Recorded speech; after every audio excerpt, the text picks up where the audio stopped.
Hello again. This is the second part of monetary transmission mechanism. I split this PowerPoint presentation in two different parts because if you make a one part presentation, it's greatly big and therefore it's very difficult to upload it to YouTube channel. In this presentation, we are going to investigate the channels through which monetary policy affect total expenditures, aggregate expenditures.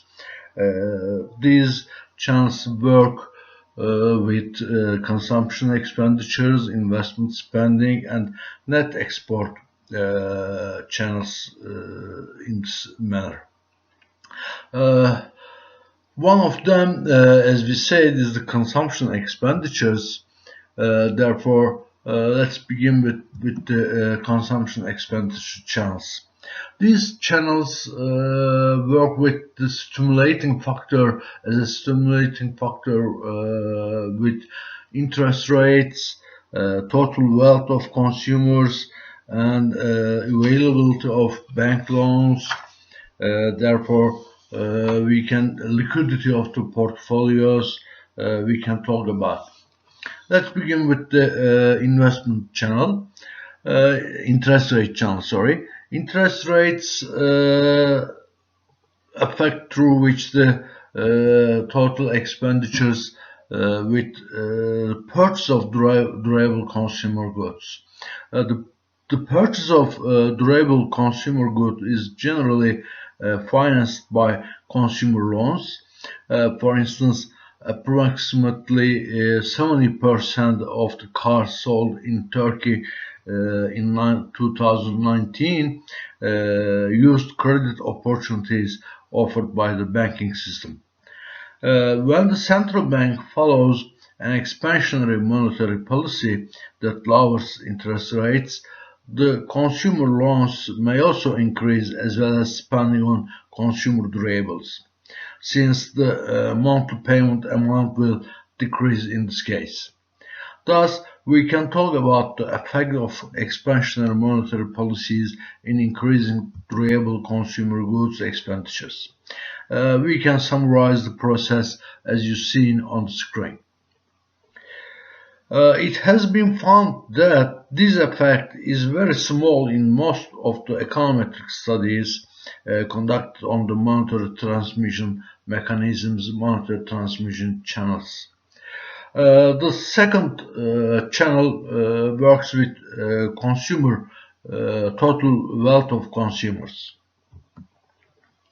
A general consensus can be mentioned in macroeconomics that consumption expenditures are determined not only by current today's income, but also by wealth or average income expected in the future.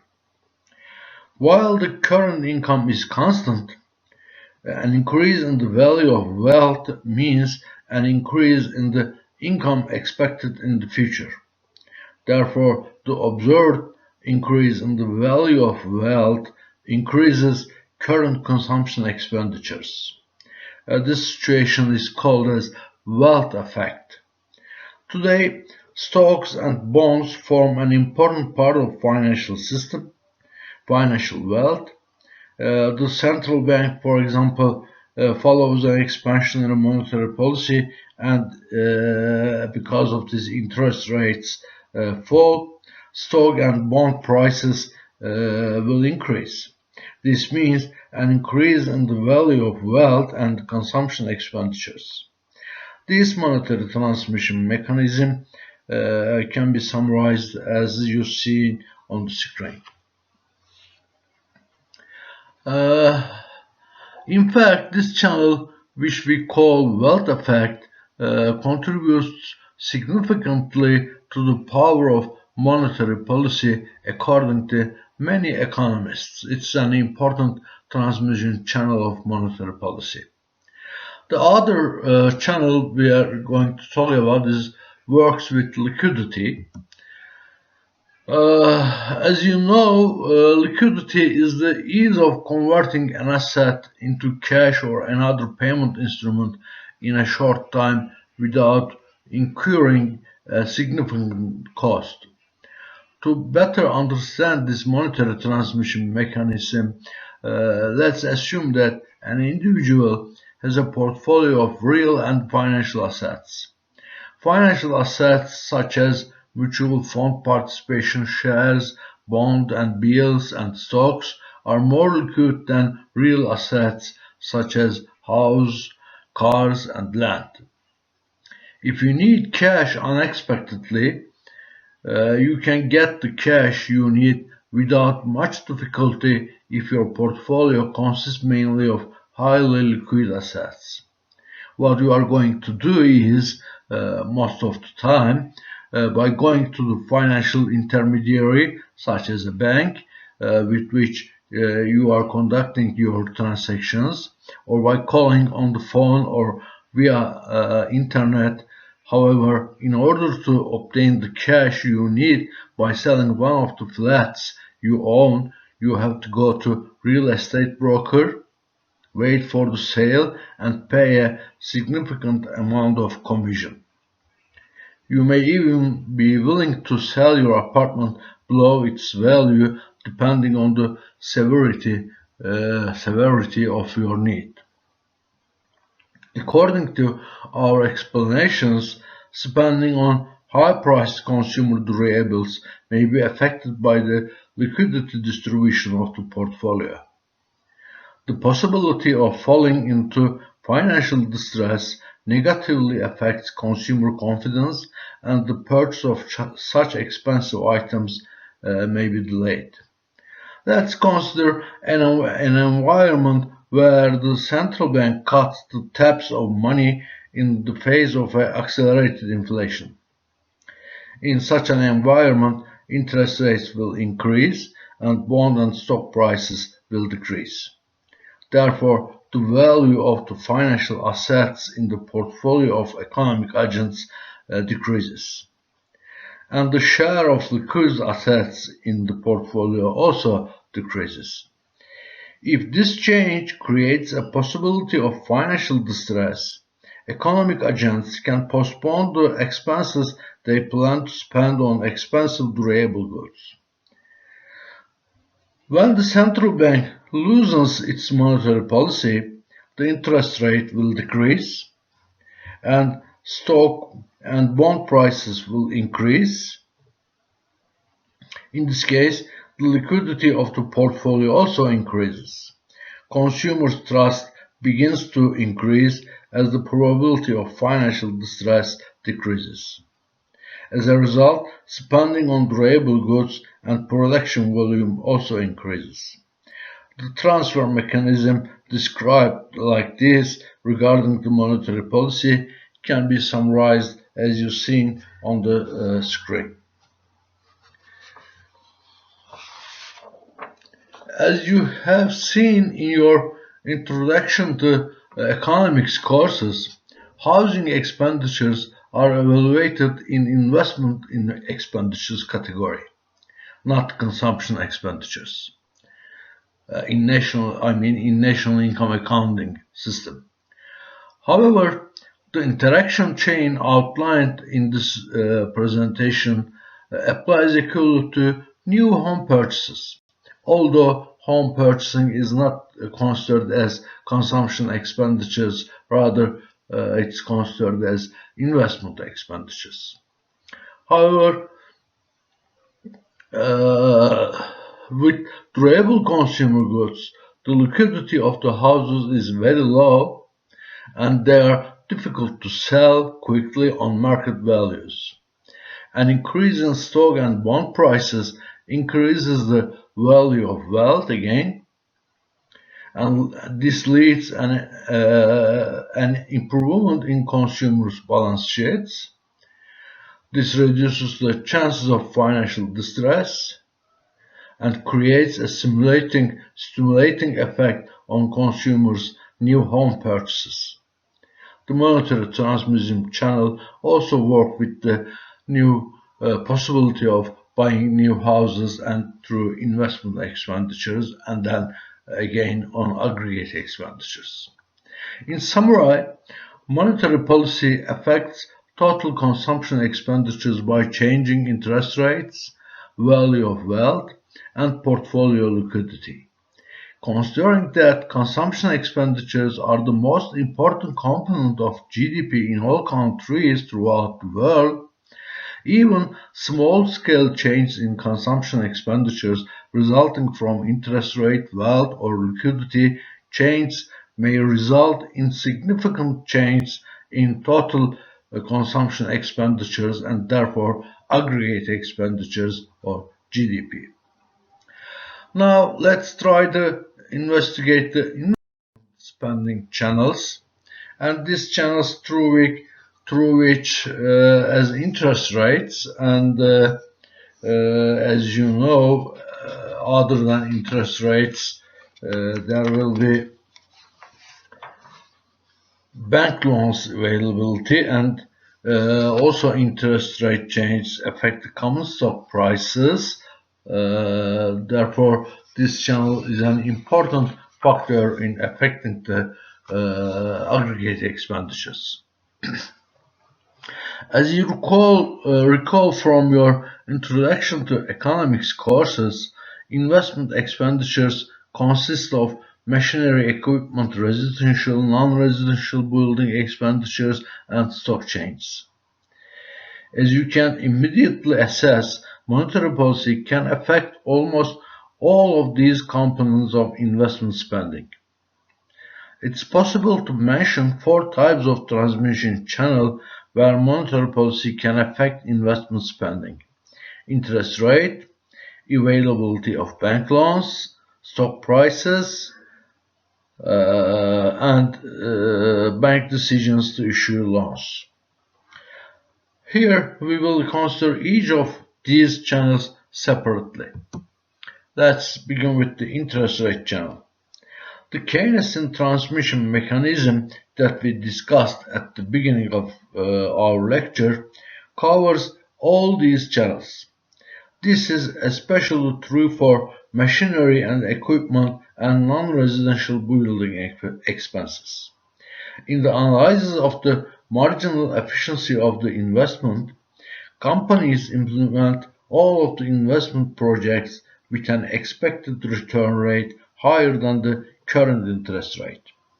Monetary policy can change the number of investment projects considered profitable by changing the current interest rate. If the central bank lowers interest rate, for example, with an expansionary monetary policy, some non-feasible investment at previous high interest rates become profitable now. As long as companies implement these projects, their investment expenditures increase, and in a nutshell, we come across the transmission channel you can see on the screen. Interest rates are an extremely important cost factor in new home purchases, because the monthly repayment amount of the loan for housing is determined by the interest rate. In this case, it is natural that the main factor that determines whether the person who wants to buy a house can finance this house or not is the interest rate. For example, if the central bank carries out a monetary policy that lowers interest rates, some of those who were unable to buy housing at the previous interest rate become potential buyers, since the monthly repayment amount of the loans will decrease. The construction sector is very sensitive to interest rates, as new housing purchases can be postponed easily.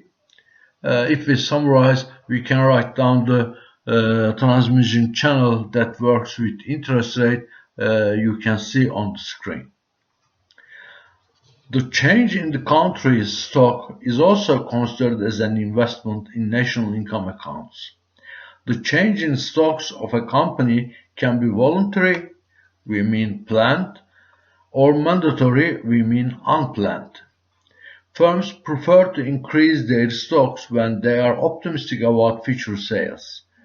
On the other hand, firms face an unplanned increase in their stocks if they make a forecast error because they are over-optimistic about the sales forecasts. As with any economic decision, the stockholding decision carries costs and benefits. The cost of holding a stock is interest payment, which is the cost of financing these stocks. Even if the firm finances these stocks with its own resources, the opportunity cost of these own resources will come to the agenda, and this cost is usually measured by the interest rate. The benefit of keeping inventory is that when there is a sufficient demand, additional sales can be made easily, and consumer satisfaction comes with that. If the central bank lowers interest rate with its expansionary monetary policy, for instance, the cost of holding stock will also decrease. While other conditions are constant, falling interest rate lead to an increase in the planned, we mean voluntary, inventories of companies. Since inventory changes are part of investment expenditures and production volume increase. We can shorten these transmission channels listed above with a brief transmission mechanism that we have discussed before and reach the transmission mechanism proposed by Keynes. The second channel that investment spending work with is the availability of bank loans. Large firms with a good credit background can turn to alternative funding resources to finance material, building, and stock spending. Such firms may issue financing bills, generally known as consumer bills, bonds or stocks, or choose to borrow from banks. From the point of view of the small firms, it's possible to say that these firms do not have many alternatives other than banking system. Such firms are either not well recognized by the markets or are small in scale for funding by issuing securities. Since small and medium-sized enterprises do not have many alternatives other than obtaining funds from the banks, this causes the loaning decisions of banks to have an impact on investment expenditures through such enterprises. For instance, if the central bank creates a relaxation in monetary policy by making purchases through open market operations in the interbank market, the banks face an increase in their reserves. In this case, banks can decide to extend loans to companies that they have not credited before. This means an increase in investments and income. In summary, we can write down the following transmission mechanism through which availability of bank loans. We would like to remind you that the banking system can decide to change the loan volume not only as a result of measures taken by the central bank, but also its own initiative. The other other channel works with the investment spending is the prices of common stocks. Here we should mention a well-known concept. It's known as Q theory, Tobin's Q theory. American economist James Tobin developed an investment theory known as the Q theory and defined the Q value for firms like that. It's the Q equals to market value for firm divided by the replacement cost of capital. This will be mistakenly write down in Turkish. In the above equation, The market value of the firm is the value determined by the prices of the firm's stocks in the market. Capital renewal cost refers to the cost that the firm will bear if it invests. If the firm's stocks reach a high value in the stock market, the Q value to be calculated for the firm will be high. Having the opportunity to collect funds at a lower cost with the higher price than the cost of the investment, it intends to make the company goes to issue new shares. This means an increase in investment expenditures. If the Q value of firm is low due to the low stock prices in the market, firms will avoid issuing new stocks in order to finance new investment and therefore investment expenditures remain low. Let's assume that firm has decided to grow. The company can make this decision either by purchasing an existing company or by purchasing new buildings and equipment. If the stock prices and therefore the Q value is low, the way of purchasing the current firm is more rational for the firm. In the case the stock prices and Q are high, it's more rational to buy new buildings and equipment and to grow. In the event that the firm uses this route, investment expenditures in the country increase. Purchasing an established company does not affect the investment volume in the country. According to Tobin's Q theory, a monetary policy can have an impact on stock prices and investment decisions. For example, expansionary monetary policies may encourage investment spending by lowering interest rates and raising stock prices and the firm's Q value. In summary, the transmission channel can be summarized using the interaction chain you see on the screen. The other channel we should mention investment through with investment expenditures is the asymmetric information channel. Asymmetric information is the problems that arise as a result of the parties' failure to fully recognize each other and accurately predict their movements in financial markets. As you will see in more detail in financial economics course, which you will study in the 4th grade of your education, asymmetric information poses two kinds of problems: adverse selection and moral hazard. The main difference between these two problems is that the adverse selection problem occurs before the financial transaction, and the moral hazard problem occurs after the financial transaction. Since a firm that is in financial trouble and therefore needs to urgently find a loan will afford to bear all the conditions put forward for that loan, its demand is likely to be accepted in this case. The fact that a firm in financial trouble, we mean by financial trouble, it's a problem in the ability to repay the debt, in other words, in correct words, the probability of default. Let's think about this kind of firm. If a firm is in financial trouble, can find credit causes the problem of adverse selection. Increases in the firm's net worth reduce the likelihood of adverse selection problems. The fact that the firm has a high net worth actually means a higher collateral in terms of debts. Thus, the probability of not repaying debts is reduced and banks' will to lend such firms increases. A high net worth also increases the cost to bear in case of a failure of the borrower and reducing the problem of moral hazard.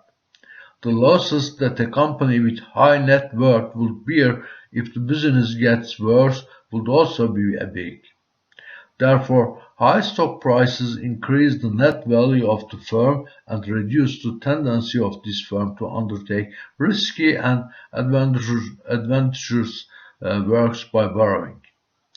Therefore, monetary policy can also be effective in reducing the moral hazard, like adverse selection. To summarize, monetary policy affects stock prices, affecting the net value of firms. The increase in net value decreases the probability of adverse selection and moral hazard problems, and causes banks to give more loans. As a result, investment and production volume increase. It's a little bit complicated, but we can summarize this working transmission channel as you see on the screen. The last channel about the ingredients of total expenditures is the net export channel. Until 20 years ago, economists admit that the impact of monetary policy on aggregate expenditures was transferred through consumption and investment expenditures. However, what has happened in the last 2 decades has radically changed this view. As a natural extension of globalization process, as a result of the substantial removal of foreign trade barriers, we mean liberalization of foreign trade in the world economy. Many countries have become open to foreign trade, and significant developments have been observed in foreign trade volume. For instance, while the ratio of exports to GDP in our country was 2.6% at the end of 1970s, this rate reached 31.4% level by the end of 2019. The ratio of imports to GDP has also increased from 6.2% to 35.2% for the same years. Therefore, the effects that monetary policy may have on exports and imports have become indestructible. Some economists argue that the transmission mechanism that works through net exports today is the most powerful transfer mechanism for monetary policy. In order to understand the impact that monetary policy will have on a country's net export volume, you need always to consider the following. A country's total transactions with other countries should be clearly equal to 0. For example, if Turkey makes more import than its export, it has to transfer the funds and securities to other countries. In other words, if a country sends more of funds and securities from other countries than it receives, its imports must be more than exports, that is, foreign trade deficit occurs. The effect of monetary policy on the net exports of the country arises from the effect on the desire of residents and foreigners to hold domestic and foreign financial assets. In today's world, the amount of funds transferred in international markets are extremely large. These funds turn to financial centers that offer the most favorable rates of return. Thus, the central bank can affect the exchange rate and net exports through such capital flows. Let's assume that the central bank is turning to tight monetary policy and interest rates are rising. In this case, foreign demand for fixed income securities issued by the country increases. The demand for foreign securities declines in the country as the return on domestic securities increases relative to foreign securities. In order for foreigners to purchase domestic financial assets, they must first purchase domestic money. Increasing domestic currency demand leads to appreciation of the domestic currency in foreign exchange markets. As you can recall from our discussions on exchange rate determination, the appreciation of domestic currency means that the goods of this country become expensive and the foreign goods become cheaper in the international goods and services markets. In other words, as the domestic currency appreciates, exports decrease while imports increase. This causes the decrease in net export, which is calculated as export minus import. If we consider the reverse of the above discussed process, we can examine an economy in which interest rates dropped as a result of the expansionary monetary policy. The decrease in interest rates reduces the net demand for domestic financial assets, and the domestic currency loses its value, as the depreciation of domestic currency will make domestic goods cheaper and make foreign goods expensive. Imports decreases, while export increase. This means an increase in net exports and thus total expenditures. As we have done before, we can summarize this process with the interaction chain on the screen. This will end our discussions about the monetary transmission mechanism. Next week we are going to discuss what is the relationship between money and inflation. See you there.